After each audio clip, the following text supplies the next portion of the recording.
Ayçosa birini görmürdüm ben Ayçosa. Nereden geldin sen? Yol getirdik, buradan geçtik, geldik Ayçosa.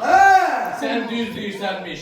Buradan geçerdi dedin ki şekerbaranlı isinden, pahlavanlı isinden kalktık çıktık bura. Bizim burada bayram şehri. Bayramdır. Diş bakşadı bura. Ay başım baksın sen. Hemşalladır sana. İnşallah bayramdır. Böyle bahar bayramıdır. Ne gitti? Navruz Bahari ay bahari. Güller güller mübarek ay mübarek. Bahçamızda gül olsun ay gül olsun. Gül olsun gül olsun ay gül olsun. Yağ olmasın bal olsun. Evdekiler sağ olsun. Değerli Köse. Buradaki bizim Dostlarımız, beğenmelerimiz var olsun. Alkışlayan alkışlayan. Dostlar necesiz? Ay can. pahlava yedi. He Köse alacak gibiydi sen derdin. Alma yedi. He Köse olacak. Aşklar var. Ay. Köse dur yerinde. Hamı yiyeceksen, hamı da olacak. Sakin dur. Uşaklar bekseleyen. Hamı gelsin keçelin yanına. Gelin buraya görün. Gelin. Evet tanışalım okullar. Geçen bir mahalleye geldi. Yavru gidelim dostlar. Salam veririk salam. Ay İstanbul. Salam veririk. Ay İstanbul. Git salam verin. Sen de. Sen kaldın. Gelin dostlar gelin benim yanıma. Gene yallı giden yallı. Yo görelim. Gel. Gel buraya gel. Hamı gelsin. Gel oy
Alkışlar, alkışlar Kosalı geçelim. Kosa gelsene, gel insan versene. Sırt seni doldursana, Kosa'dan yola salsana. Al uyruğu, sakal it kuyruğu.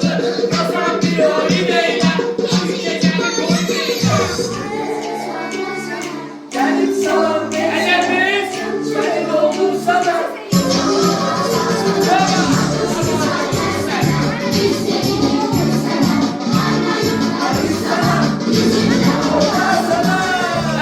Eyvah Kosa, Kosa'nın. Eşya, git gördün mü şeyi? Git kızım git.